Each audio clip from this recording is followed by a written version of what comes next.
Shalom, Bapak Ibu yang kekasih dalam Yesus Kristus. Kita berjumpa kembali pada saat ini, semua karena kemurahan Tuhan. Mari kita mau belajar firman Tuhan, supaya kita bisa lagi diberkati. Saya akan memberi tema pagi ini adalah mencukupkan diri. Mari kita akan sambut dahulu dengan pujian bersyukur.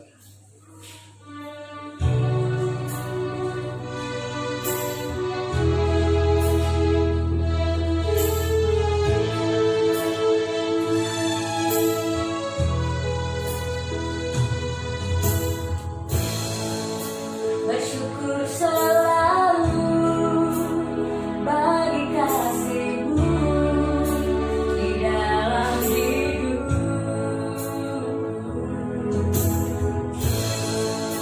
dan takkan ku ragu atas rencana-Mu untuk masa depan.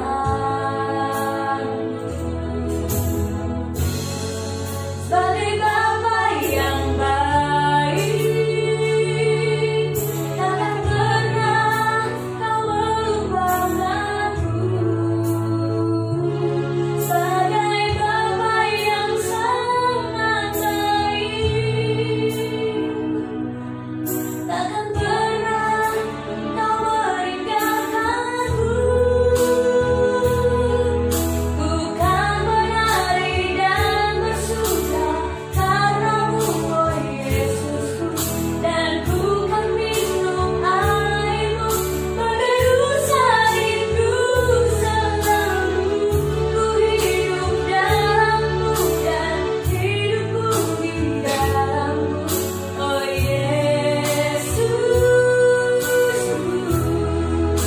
Kau sangat ku cinta,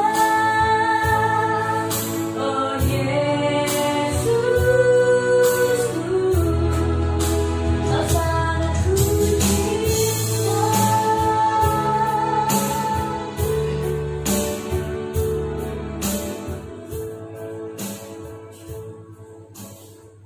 Kita tundukkan kepala, kita mau berdoa supaya firman Tuhan ini bisa memberkati kita semua. Terpuji nama-Mu Tuhan, Allah yang maha besar dan maha murah. Syukur pada pagi ini kami bisa masuk di dalam hadirat-Mu. Biar Tuhan kami bisa mempersembahkan diri kami, supaya apa yang kami lakukan, apa yang kami dengar, semua bisa memberkati kami dan bisa menyenangkan hati-Mu. Tolong kami semua Bapa, urapi kami dengan kuat kuasa-Mu, biar Roh-Mu Tuhan bisa kami rasakan ada dalam hidup kami. Terima kasih Bapa, buatlah kami mengerti akan maksud firman-Mu. Firman-Mu yang kadang-kadang tidak kami bisa pahami ya Bapa, tetapi kami mohon Roh Kudus menolong supaya kami paham dan mengerti, sehingga kami bisa melakukannya sesuai dengan kehendak-Mu. Terpuji nama-Mu Tuhan Yesus. Kuduskan hamba-Mu, kuduskan kami semua Tuhan, jemaat di Bonang dan di Liga. Berkati kami Tuhan melalui firman-Mu ini, karena kami butuh ya Tuhan. Dan saat ini kami siap menerima berkat firman-Mu. Di dalam nama Yesus kami berdoa dan bersyukur. Haleluya. Amin. Puji Tuhan, saudaraku yang kekasih dalam Yesus Kristus. Kiranya damai sejahtera Allah mengalir dalam hidup saudara dan saya. Apa kabar? Saya percaya semua dalam keadaan baik, semua dalam keadaan bersukacita. Karena kalau ada hari ini kita masih bertatap wajah walaupun secara video, kita tahu semua berkat Tuhan dalam hidup saudara dan saya. Tema firman Tuhan pada pagi ini adalah mencukupkan diri, yang kita akan baca di dalam Filipi 4 ayat 10 sampai 13. Mari kita mau baca bersama-sama. Ayat 10, aku sangat bersukacita dalam Tuhan, bahwa akhirnya pikiranmu dan perasaanmu bertumbuh kembali untuk aku. Memang selalu ada perhatianmu, tetapi tidak ada kesempatan bagimu. Ayat ke-11, kukatakan ini bukanlah karena kekurangan, sebab aku telah belajar mencukupkan diri dalam segala keadaan. Ayat 12, aku tahu apa itu kekurangan, dan aku tahu apa itu kelimpahan. Dalam segala hal dan dalam segala perkara tidak ada sesuatu yang merupakan rahasia bagiku, baik dalam hal kenyang maupun dalam hal kelaparan, baik dalam hal kelimpahan maupun dalam hal kekurangan. Ayat 13, segala perkara dapat kutanggung di dalam Dia yang memberi kekuatan kepadaku. Saudara yang kekasih dalam Yesus Kristus, mari kita lihat pada ayat 11 dalam pembacaan firman Tuhan, di mana Rasul Paulus menekankan bagaimana kita harus hidup bisa mencukupkan diri. Di dalam ayat 11 akan kita dapati rahasia bagaimana agar dapat tetap awet muda. Saudaraku, mengapa kita bisa awet muda? Itu juga berkaitan dengan kalau kita merasa diri kita itu cukup daripada Tuhan. Orang yang bisa awet muda jika seseorang itu dapat hidup mencukupkan diri dalam segala keadaan. Karena orang yang bisa merasa mencukupkan diri dalam segala keadaan, ada sukacita tersendiri dalam hatinya. Dia tetap bersyukur sehingga dia tampaknya selalu bisa memuliakan Tuhan. Tetapi orang juga bisa cepat menjadi tua, saudaraku, kalau tidak bisa menerima keberadaan hidupnya.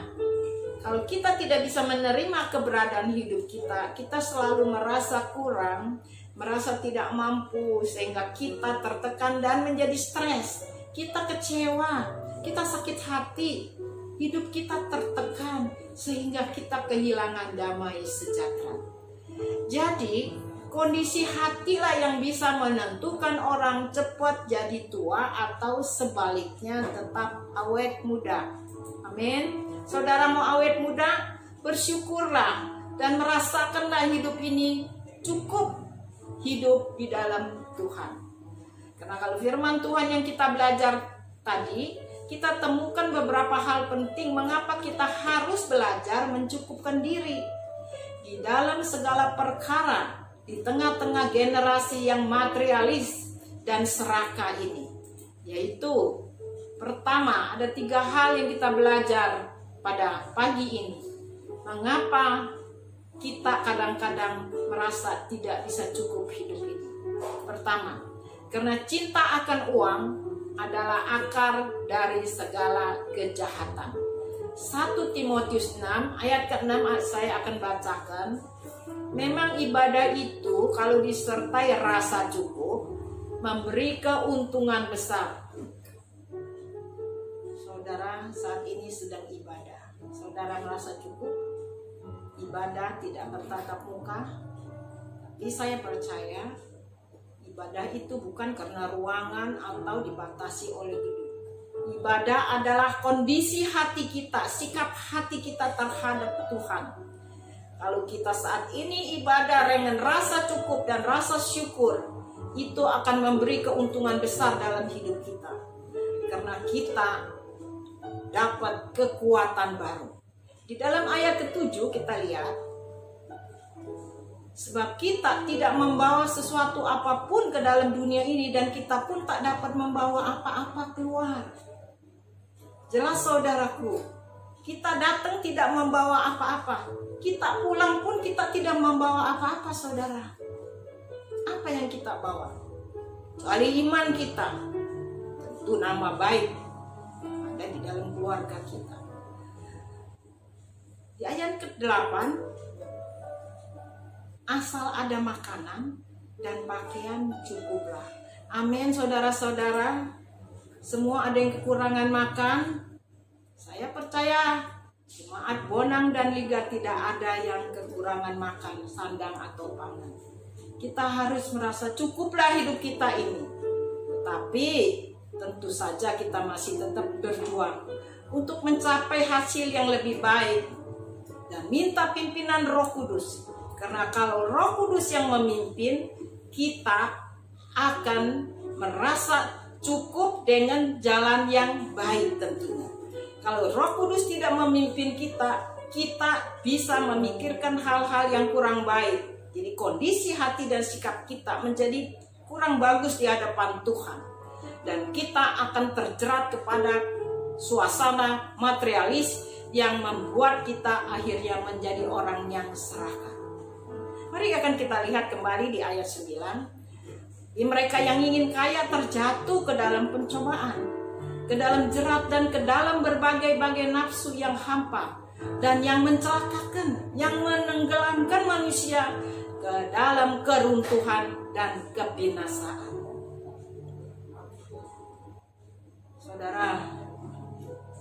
Saudara ingin kaya? Apa salah tidak saudaraku? Ingin kaya kalau sesuai dengan firman Tuhan, tentu tidak salah. Tetapi kalau ingin kaya karena mengingini keinginan yang berlebih-lebih yang tidak sesuai dengan firman Tuhan, kita bisa terjatuh ke dalam pencobaan. Kalau kita sudah dicukupi, cukup dengan pertolongan Tuhan, cukup dengan yang Tuhan sediakan untuk kebutuhan kita.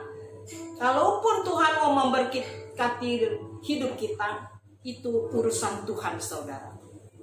Jadi kita tetap bersyukur kalau kita dicukupi hari ini. Sandang pangan kita, suami baik, istri baik, cukup. Punya istri cukup 1, punya suami cukup 1, anak-anak yang baik kita sudah cukup, kita bersyukur. Anak-anak yang beriman, kita cukup diberi pelayanan oleh Tuhan, kita bersyukur. Tetapi tentu kita tidak boleh puas pada pelayanan kita. Kalau pelayanan kita tetap terus meminta kasih karunia Tuhan untuk menambahkan, supaya hidup kita bisa lebih disempurnakan oleh Tuhan. Di ayat 10 kita akan lihat, akar segala kejahatan ialah cinta uang. Sebab oleh memburu uanglah beberapa orang telah menyimpang dari iman dan menyiksa dirinya dengan berbagai-bagai duka. Dengan kata lain, saudara, kita mau mencukupkan diri, kita akan melakukan tindakan yang keliru dan jahat di mata Tuhan kalau kita cinta akan uang. Saudara butuh uang pasti, tapi janganlah sampai uang mengendalikan kita. Biarlah uang itu yang kita kendalikan, supaya kita tidak jatuh ke dalam pencobaan dan berdosa di hadapan Tuhan. Ada amin, saudaraku. Yang kedua, mari kita akan lihat di dalam Matius 16 ayat 26. Apa gunanya seorang memperoleh seluruh dunia tetapi kehilangan nyawanya? Dan apakah yang dapat diberikannya sebagai ganti nyawanya? Yang kedua, karena apa yang ada di dalam dunia ini tidak dapat bisa menyelamatkan kita, saudaraku. Tadi saya sudah katakan, kita tidak membawa apa-apa pulang. Datang tidak bawa apa-apa, keluar pun tidak bawa apa-apa. Dunia tidak bisa menyelamatkan kita. Tidak dapat diberikan apapun yang bisa menggantikan nyawa kita. Jadi utamakanlah perkara yang bersifat kekal, yaitu keselamatan dari Allah, keselamatan dari Tuhan Yesus. Orang yang dapat mencukupkan diri dengan apa adanya adalah orang yang selalu menantikan berkat-berkat yang bersifat kekal dengan bersyukur dan bersukacita. Dan yang ketiga, orang yang mencukupkan diri dalam segala perkara akan mempercayai akan hidup sepenuhnya kepada Tuhan.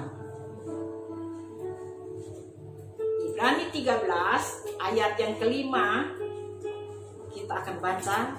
Janganlah kamu menjadi hamba uang, dan cukupkanlah dirimu dengan apa yang ada padamu, karena Allah telah berfirman, Aku sekali-kali tidak akan membiarkan engkau, dan aku sekali-kali tidak akan meninggalkan engkau. Ayat ke-6, sebab itu dengan yakin kita dapat berkata, Tuhan adalah penolongku, aku tidak akan takut.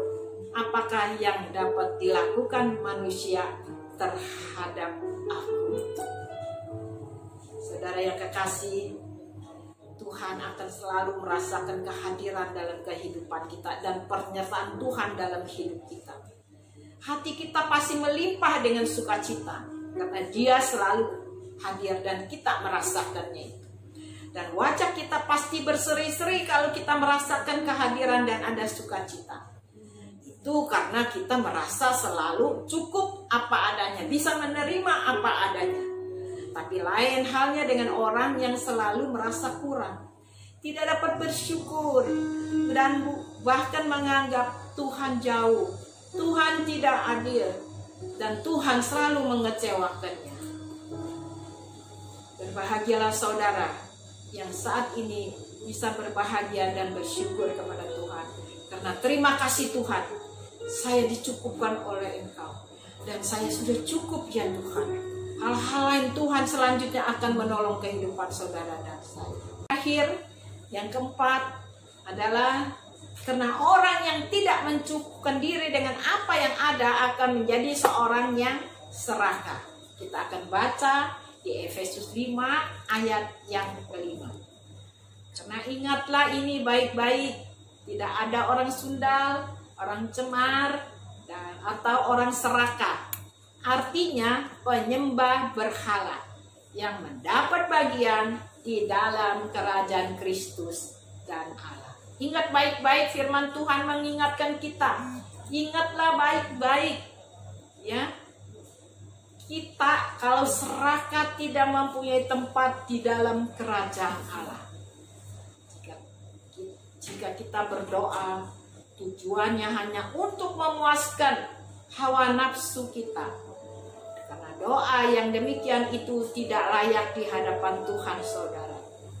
Yaitu di Yakobus 4 ayat 3, kamu berdoa juga, tetapi kamu tidak menerima apa-apa. Karena kamu salah berdoa. Sebab yang kamu minta itu hendak kamu habiskan untuk memuaskan hawa nafsumu. Jadi hidup berbahagia bukanlah hidup tanpa masalah. Tuhan tidak pernah berjanji bahwa kita tidak akan mendapat masalah. Tapi Tuhan berjanji di saat kita dalam masalah, Tuhan pasti memberi kekuatan dan jalan keluar. Hidup yang selalu mau belajar mencukupkan diri dengan apa adanya, hidup seperti ini membuat kita jadi bersemangat saudaraku dan dapat bersyukur. Dan kita juga tidak bisa berbuat dosa karena kita tidak menjadi orang serakah. Jadi kita menerima, ya, orang Jawa bilang nerimo. Itu saya sering dengar itu, nerimo. Kita harus nerimo, kita menerima apa adanya daripada Tuhan dan bersyukur kepada Tuhan. Untuk dapat mencukupkan diri, persoalannya bukan terletak pada pengaruh dari luar atau dari orang lain yang mempengaruhi kita, ya, melainkan tergantung dari kondisi hati kita sendiri. Kita harus terus belajar mencukupkan diri dengan apa adanya. Kita tidak serakah, ya. Jadi kita selalu puas hidup ini bersama Tuhan. Karena Tuhan selalu pelihara kita. Dia tidak pernah membiarkan kita.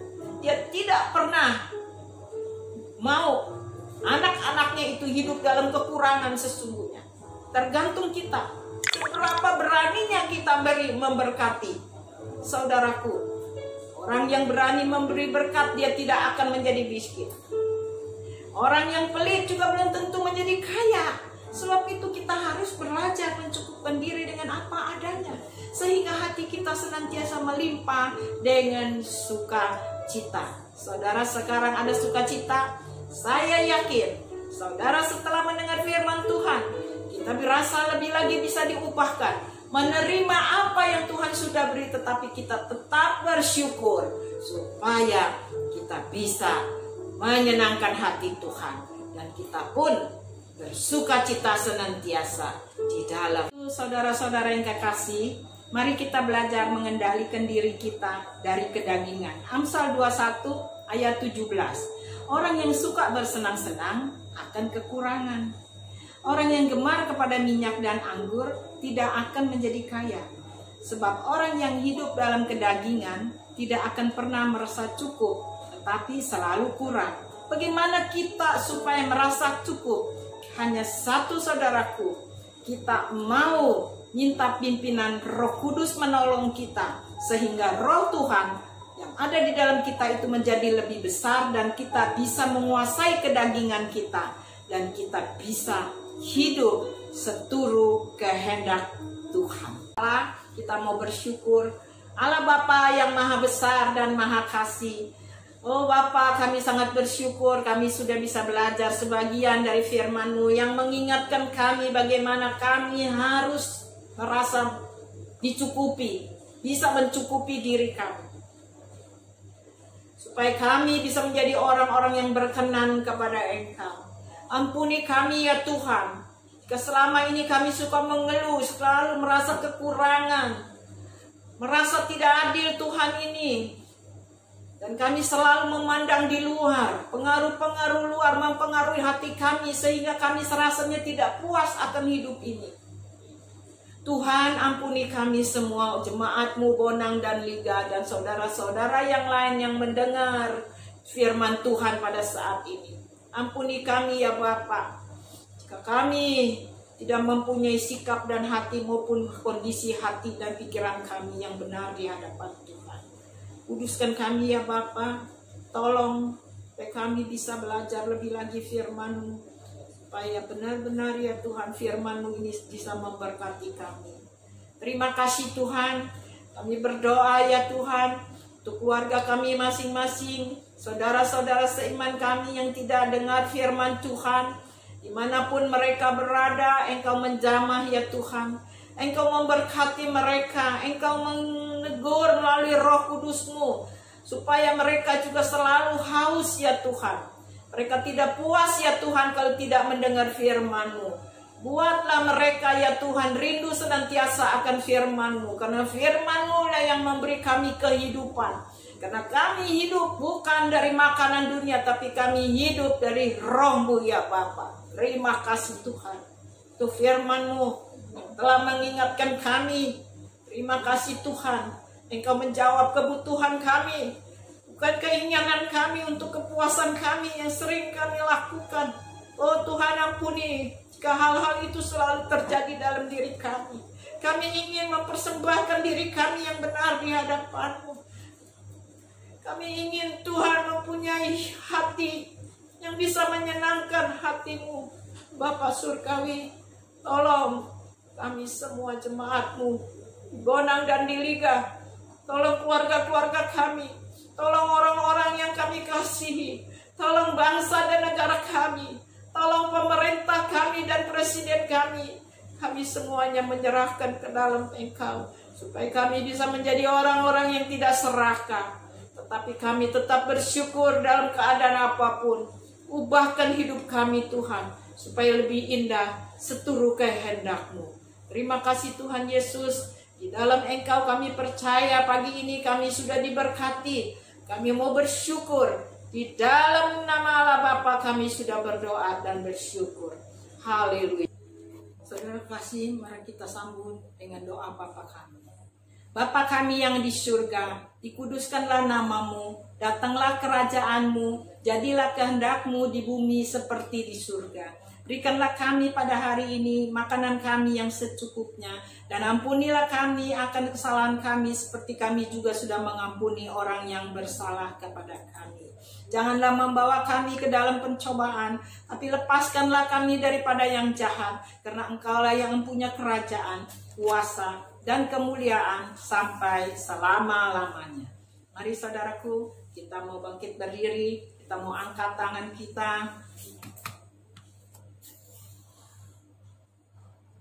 Kiranya damai sejahtera Allah, kasih Allah dan kasih karunia Allah, serta persekutuan dengan Roh Kudus, senantiasa melindungi, melingkupi kehidupan saudara sekalian, dimanapun saudara berada. Tuhan melindungi, menyertai, dan memberkati saudara saat ini dan sampai selama-lamanya. Dalam nama Yesus, kami semua sudah diberkati. Katakan bersama-sama, amin. Bapa, terima kasih. Bapa.